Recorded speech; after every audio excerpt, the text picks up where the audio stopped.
Hello, we are recording this on Thursday, January 9th, but you are listening to it on Friday, January 10th. My name is Katie Wu. Welcome to Cardinal Territory, part of the Foul Territory Network. I am so thrilled to have a guest who needs no introduction today, but I'm going to give him one anyway. Bernie Miklasz joins the show, someone I've looked up to for a very long time, just an absolute staple in St. Louis Cardinals coverage. Bernie, I'm thrilled that you are here. Welcome. I am so flattered by that. I am a huge fan of yours, and when the Athletic hired you, it didn't take me long to realize you were something special, and it was something that would only take time for you to show that to everybody, and you get better and better and better.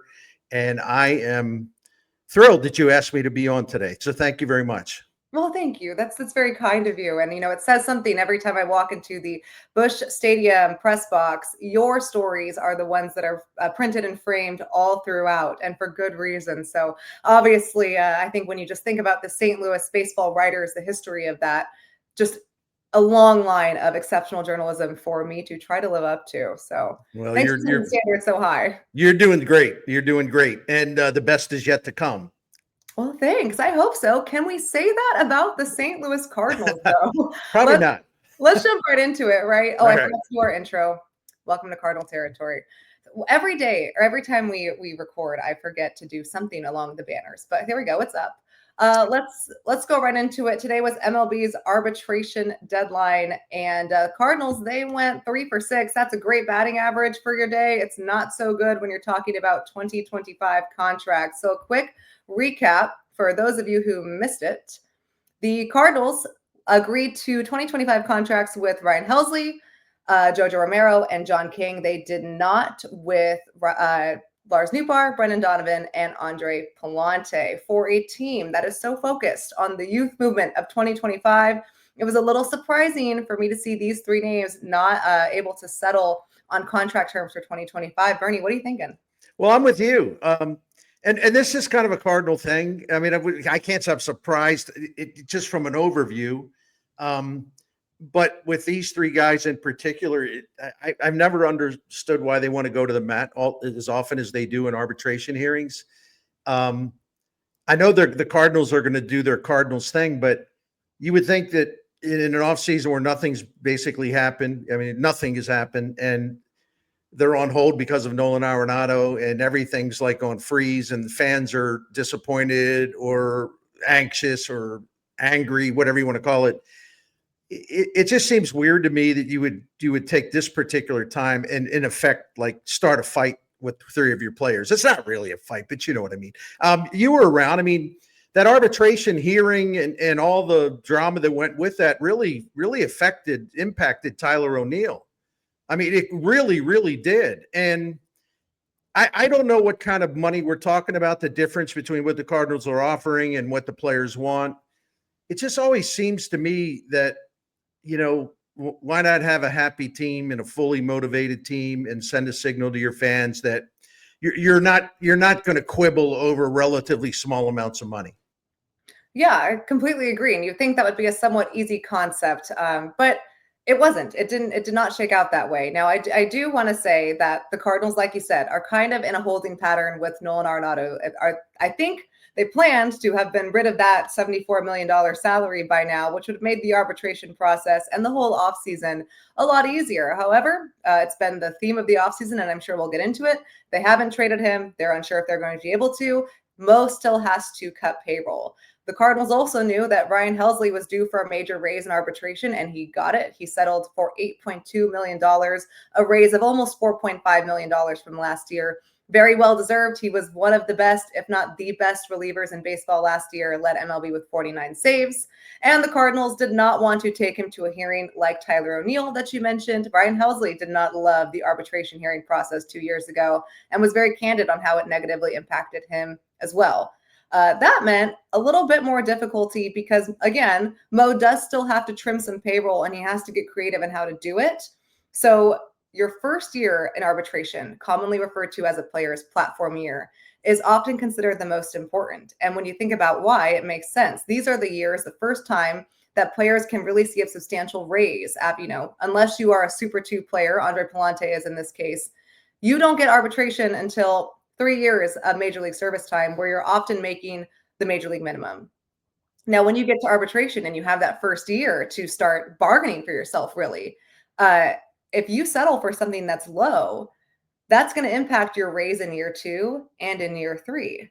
So I can understand why maybe the representatives of these players, Newbar and Palante are represented by Wasserman, Brendan Donovan is represented by the Bledsoe Agency, are pushing a little bit stronger for higher floors. And it also makes sense because when you think about the big theme of 2025, it's the youth movement. And Brendan Donovan, Lars Newbar, and Andre Palante have all been actively promoted as key players in that youth movement. So I saw something on Twitter. I can't credit the account because I can't remember the name, but it did make me laugh. Someone said, the Cardinals have promised opportunities for all of their young players. I guess that also includes the opportunity to go through arbitration hearings. Got a good laugh out of me. I like it. Yeah, it's a very, it just because a team does not come to terms with a player before the deadline doesn't mean that they can't continue trading numbers. However, this has not really been the Cardinals' approach. They are usually a file trial club, so we'll see how this shakes out. I believe hearings are scheduled for early in March. Well, we'll see how it shakes out. But those are 3 really important guys for 2025. I just kind of prefer clear the head, before you go to spring training and get ready for the regular season. All players are wired differently, as you know. So maybe in the case of these 3 guys, it won't bother them. They kind of know what's up, and they're not exactly real young kids either. They've been around a while. For sure. And it's arbitration. Everyone handles it differently. I do wonder, though, if you're looking at next year, this is something that we saw with Tommy Edman last year, right? The Cardinals did not settle with him before the deadline, but they went on to negotiate a 2-year contract through his remaining ARB years. I know there's been some floats about that out there. It does not look like any of these players, whether it's Donnie, Newt, or Palante, ever got close with extension talks. That would really surprise me if they did, because there is such big uncertainty over the front office next year, right? Look, we know that Mo is going to step down. Chaim Bloom is taking over.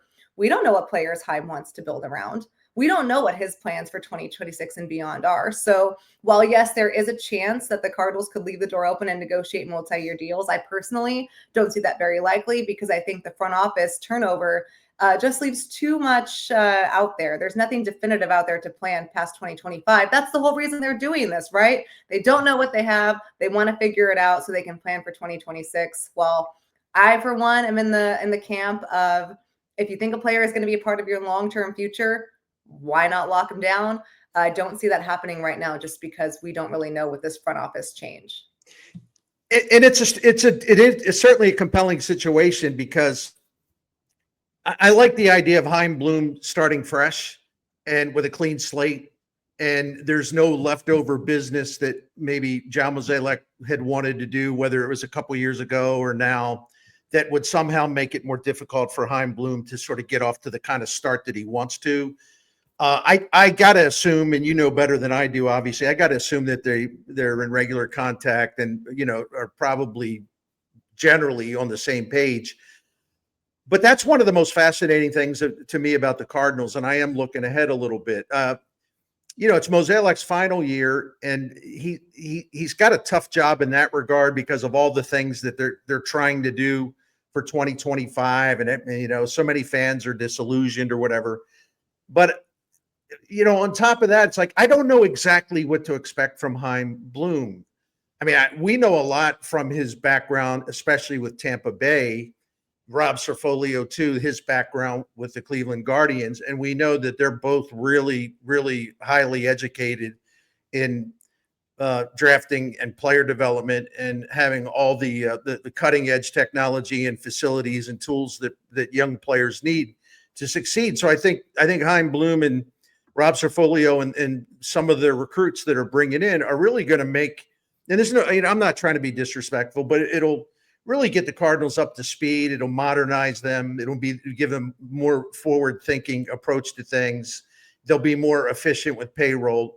They'll certainly, it'll take time. They'll certainly have a pipeline flowing to St. Louis, which That's been really, really hard for them. I mean, the Cardinals have not had a homegrown position player make an all-star team since Paul DeYoung. And I think that was only because they needed to have a representative for St. Louis. And they had their last starting pitcher who was a homegrown guy in the All-Star game was Carlos Martinez, but even that one's kind of weird because the Cardinals only got him after Boston kind of screwed up their attempt to sign him, and MLB voided the contract. So, I've been around so long, I'm so used to, and I don't live in the past, but I'm just saying, man, you go back and contrast all of these excellent homegrown players and starting pitchers, especially. And you can see how this finally caught up to the Cardinals. And I know that Chaim Bloom is going to remedy to that. But beyond that, I don't know. Like, will he want to be more aggressive about spending money? I mean, in Boston, I don't blame him for the Mookie Betts thing. And I'm sorry if I'm wandering off topic. I apologize. This is perfect. I love this. This is the whole point of the show. There are no rules. Okay, cool. No, I don't know that. Like, I don't blame him for Mookie Betts. But, a couple friends of mine who know Chaim Bloom really well, I believe them.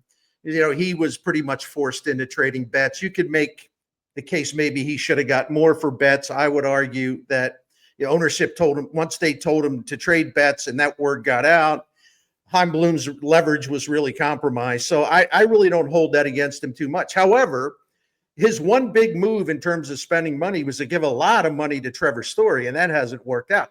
So I don't know what kind of aggressiveness he'll be allowed to have in terms of raising the payroll, going hard after premium free agents, or at least upper level free agents. Because the Tampa Bay model and the Cleveland model will work the Cardinals really need that to reestablish their foundation of internally produced talent. But after that, it's somewhere down the line. If the Cardinals are flowing, the pipeline's flowing, they'll have to separate themselves from the Tampa Bay and the Cleveland model because those teams are very limited financially. The Cardinals really aren't. They're not going to spend with the Dodgers or the Mets. But the beauty of the Tampa Bay and the Cleveland system, if you put that in St. Louis, is that rather than let their own players get away because, we don't have the money, or rather than say, we can't really go out and do that, the Cardinals will have the financial clout to be able to do those things. And so when I talk to fans about this, I said, listen, don't get too hung up on the fact that Tampa Bay hasn't won a World Series or Cleveland hasn't won a World Series. I mean, those two teams, given their payroll spot sizes and given the meager resources, they can only get to things so high, and they've outpunched their weight class repeatedly. But to be a World Series contender or a champion, the Cardinals can sort of finish that off. You have the Tampa Bay and Cleveland model, and it gets you so far, and it's really good. It's really impressive. That's when the ownership and the front office comes in. Okay, where do they take it from there? Because then you have to finish off this nice thing you're building. No, I think you are spot on. And when we're thinking about the Chaim Bloom era, we're thinking about the youth movement a little bit, right? And look, I understand why the Cardinals went out and are revamping their player development system. They have desperately needed to do that for years. And, they had a relatively unsatisfying press conference at the end of the year in which they kind of admitted why they were doing it, but really wanted to say everything was fine. Don't worry. We're only revamping our entire player development system and doing a ton of additional hires, but don't worry, everything's fine. And the reason that they're going out and they put Chaim Bloom in front of this is for exactly what you just said. He's very good at this. He's built a career. He's established himself in Major League Baseball as a pioneer in modern player development. Rob Serfolio is seen as like a rising star right under him. The Cleveland Guardians, great player development system. The Tampa Bay Rays, powerhouse. The new director of pitching came from the Seattle Mariners. Have you seen that rotation? One of the best in baseball. So I'm on board with it. Again, I've never once really been against what the Cardinals are doing this year. Is it disappointing that they're going to, flat out saying, hey, this is probably not going to be our best season ever? Yeah, of course. It's the St. Louis Cardinals. You can afford to do both at the same time. However, if this little gap year, which is what they're planning it to be, brings the Cardinals back to what they were always so good at, which was drafting and developing homegrown players and then utilizing those players, not letting them walk, but utilizing those players to be competitive and be that core so that they could go out and smartly spend free agent supplementary pieces, not going out and building an entire rotation out of free agency and hoping it works. Then I think that's what they should do, right? No, I'm very much in approval of what the Cardinals approach is going to be. And this is relevant. I'm not just like throwing out a random stat. You know me, I'm a numbers nerd. But I did a video on my YouTube channel where I was talking about the Cardinals really are smart to emulate the Tampa Bay and the Cleveland model. Now, a lot of Cardinals fans were pushed back on that. They were almost offended.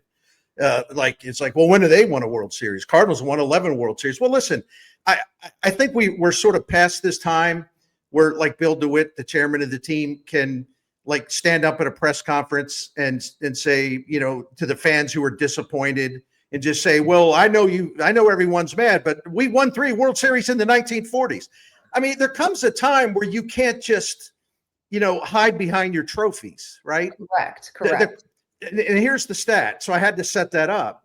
And this is why they should emulate Tampa Bay and Cleveland, right?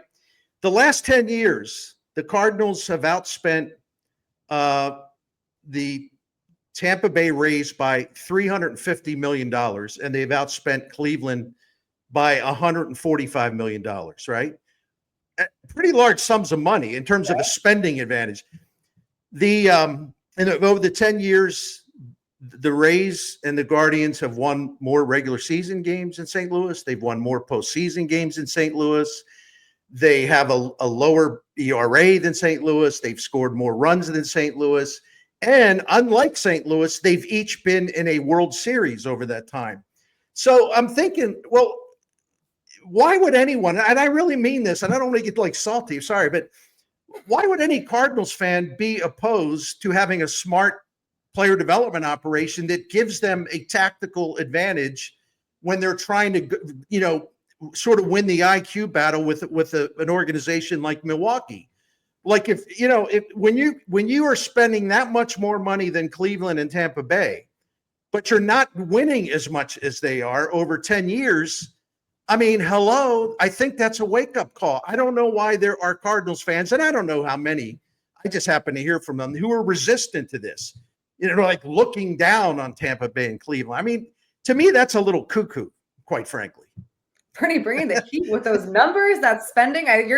You crush this, because if you're spending that much money and teams, and I think the Cardinals are claiming a little bit of frugality here with their cutting payroll for all of their various reasons, and you're overspending that much to see minimal results compared to what the very high expectations are in the city, and they are deserved. You can't claim the trophies and flaunt out the history and then act stunned when fans all of a sudden are like, what's going on? That's not how this works. It rubs me the wrong way sometimes when I think the St. Louis Cardinals, whoever's representing them at the time, will say, well, yeah, we've had a really good run. They have. Cardinals ownership has had an insane run. I think John Mozeliak, because this is a what have you done for me now business, people have forgotten just how great that first half was. But you can't hide behind that. And more we're seeing the Cardinals get exposed on just not only falling behind, but really getting lapped, especially in areas that they used to be so good at. And if you want the Cardinals to go back to winning World Series and being a powerhouse, they're never going to spend like the Dodgers. They're never going to spend like the Mets. They never have. They need to get back to drafting and developing players. It's how they've been good. It's how they've created an entire identity. They should have the model of the Rays and the Guardians, because they have the ability and the resources to do it even better if they hire the right people. And I, at least, am under the impression that they're off to a good start in that regard. I think they're off to a great start. And to bring it closer to home, and I've used this stat a lot, so, pardon me if I'm, doing it again, but I think it's relevant. Okay, since 2017, the Brewers have pretty much owned the Cardinals. I mean, they've won more division championships. They've made the playoffs more times. And they've won more regular season games and right on down the line, right? They've kind of embarrassed the Cardinals, considering that since 2017, the Cardinals have outspent the Brewers by over $400 million. So I don't throw that out there to like take a shot at John Mozeliak. I throw that out there in an attempt to kind of maybe help some fans understand that what the Cardinals are doing now with this initiative to renovate, rehabilitate their player development system, what used to be Build to Win Baby, by the way, it's absolutely necessary, because when you're outspending the Brewers by $425 million since 2017, and you're constantly chasing them, doesn't that tell you, something went wrong here? Maybe you need to kind of start from the roots on up and quit worrying about chasing medium level free agents who aren't going to like move the needle for you that much. I'm glad you brought up the Brewers, because it reminds me of one of the last conversations I had with Nolan Arenado at the end of the 2024 season. I was talking to him and Paul Goldschmidt, and to their credit, I sprang this on them last minute, and they were more than willing to do it, and they were more than willing to be candid about it. And Nolan said, talking about his 4 years in St. Louis, the Brewers had won the division 3 out of 4 times. And I remember how he said it, and I remember the quote exactly. He said, "That's really tough." And his voice trailed off for a second, and he kind of shrugged, and he said, "Because I thought that would have been us." And I too, when I joined the Cardinals beat in 2021, did not envision the Milwaukee Brewers going 3 for 4 in division titles. And I think it just goes to show where the Cardinals are currently and where they need to be. But speaking of Nolan Arenado, surprise, it's that time on the show. No new updates, so we're going to skip that.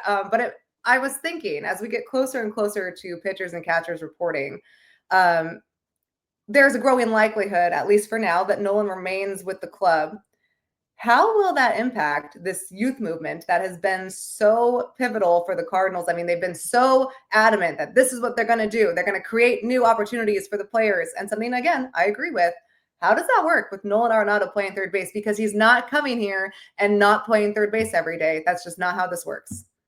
You've done a fantastic job at The Athletic of just kind of sussing all this out, and certainly on Cardinals territory, you've done the same. I enjoy watching you with Trevor Rosenthal, who's such a great guy. And you've pointed out some of the ramifications. I mean, first of all, what they really want Nolan Gorman is to be, to get 600 plate appearances or so at third base, see if his natural position, he'll be a good, solid third baseman there. And then by doing that, you could do a number of things. You could have Brendan Donovan as your primary second baseman. You can still move him around. Thomas Saggese would have more of a prominent role rather than maybe no role at all. There's so many different ripple effects to this. If you have Gorman at third base, you don't have to necessarily or feel as perhaps as much of a pressing need to slash more payroll, because you've rid yourself of a lot of the Arenado money. I mean, it just goes right on down the line. And I didn't even, talk about some other stuff like if Arenado's here, and I'm going to defer to you on that, because I heard what you told Trevor Rosenthal in the most recent video, and I agree with what you said. Arenado, like I always wonder, okay, is he really going to be happy here? Can he just shake all this off if he comes back? Will this just be something that just eats at him? And you believe, and you listen, you've interviewed him a lot and written a lot about him, where he has been a very cooperative interviewee, right? So I trust what you say about him. You say he's a pro. He'll come to work and he'll try to do his best. And I got to think that that's correct. I do, but we'll find out, I guess. I don't know whether to say I hope we'll find out or maybe we'll find out, because it's still very much up in the air. It is. And, I can't speak for Nolan, but if he comes back to St. Louis and he's unhappy about it, I don't think fans are going to be able to tell. If anything, I think he'll be pretty motivated, as in like, hey, I used to be a superstar and now all of a sudden nobody wants to trade for me. I'm going to take that personally. But it is kind of an interesting scenario, because no matter what happens, it's going to be chaotic, right? He either gets traded at the last second, or he stays. And again, I think the likelihood of him staying is growing stronger each week we get closer to spring training.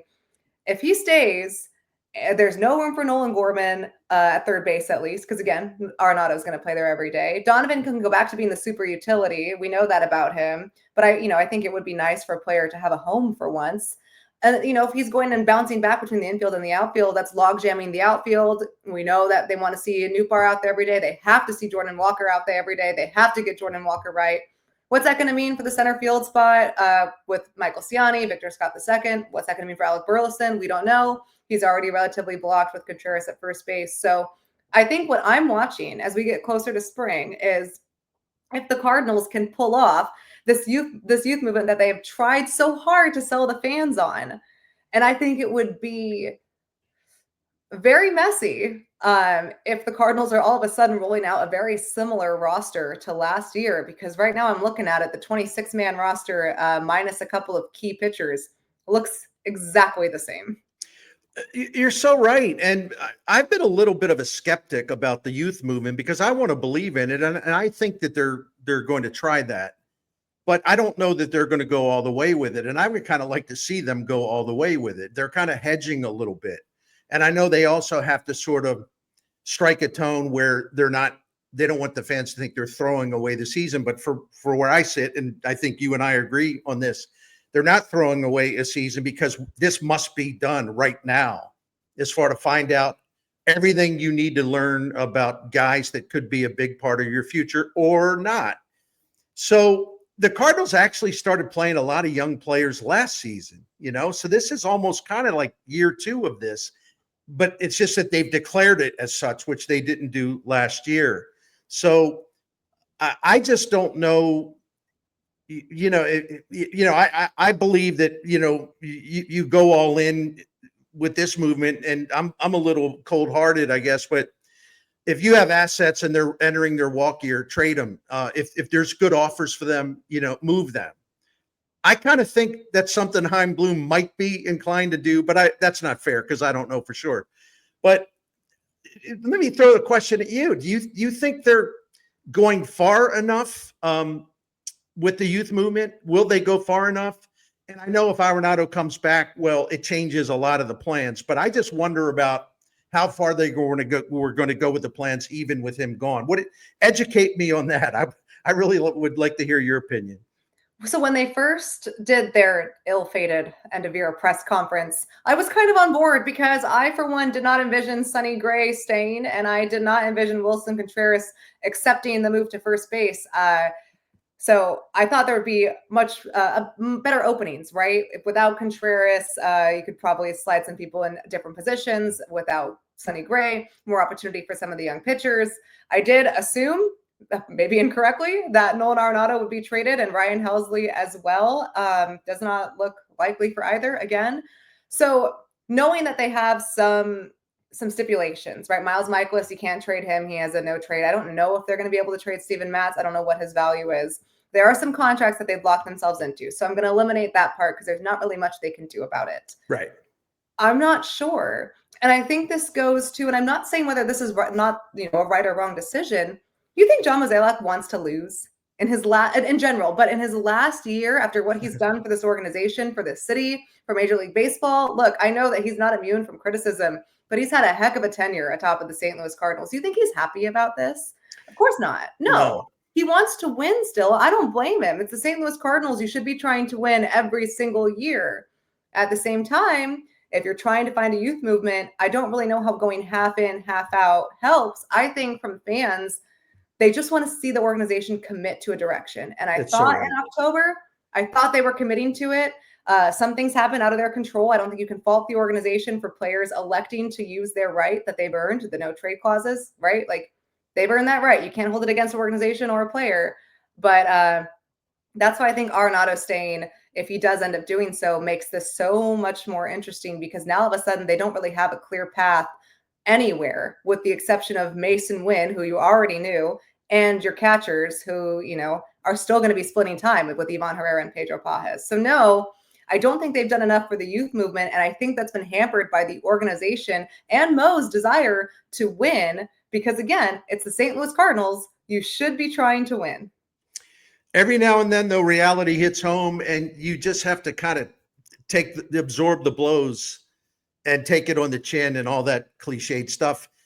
But you said something that resonates so much with me because on my videos and even in some of my writing, I use this phrase now more and more. And I can speak for myself, but I think I am speaking for a lot of fans where I just want them to get out of I call it the Mozeliak middle, just Mm. get out of the middle, because they're just in the middle all the time. It's like, well, they go a little bit over here, a little bit over there. We're going to do this. Then they kind of go back to the middle. We're going to do that. Then they come back to the middle. I mean, they got to get out of the middle. And see, my overview look at this is like, listen, if you get out of the middle and you're not going to have a good season in terms of your record in 2025, but if you're truly are getting out of the middle because you're committing to another plan, I am totally good with that. The thing that I don't like is that they're going to stay in the middle. And it Yes. seems like that's where it's headed. Listen, we know they're not going to spend money along the lines of the Mets and the Dodgers and some other teams we can mention. We know that. So it's got to be a youth movement. It's got to be a strong farm system. It's got to be like state-of-the-art player development.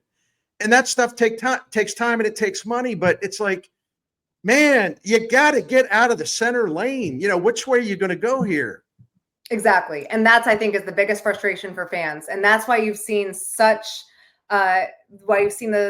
totals at the Busch Stadium in the second half start to drop. You're just seeing indifference. I like you said disillusioned earlier in the episode. That's exactly what this fan base is. The St. Louis Cardinals fan base, they do not need us to say it. They know it. One of the most passionate fan bases in sports. If you put together a compelling club or an idea for them to get behind, they will show up and they will support. And if the Cardinals youth movement goes out there, if they fully committed and they won 75 games, a very underwhelming season, I still think that the fan base would be like, you know what? This is what they had to do to figure it out. This was a terrible baseball to watch, but we're behind it because they committed to an idea. I don't think the Cardinals have fully committed to their self-proclaimed youth movement, reset, retool, whatever word you want to use that's not rebuilding. And I think they're running out of time to figure that out. And that's why we've been talking so much about Arenado, because it really hinges on all of that. And I don't think that's fair to put on the player. He didn't ask for this. He didn't ask to be put in this decision. He had actually asked to stay. You know, he didn't use his opt-out in 21 and 22. He stuck with the team in 2023 after an all-around horrific performance from everyone involved. And 2024 was not much better, but, you know, he didn't ever demand the trade to Mo. Even this year, it was Mo coming to Nolan. So I do feel a little bit unfair that the way this is folding out is all about like, oh, what's Nolan going to do? I don't think that's fair to him. Again, though, it's almost remarkable how the Cardinals have all these plans and lately just have not been able to execute them.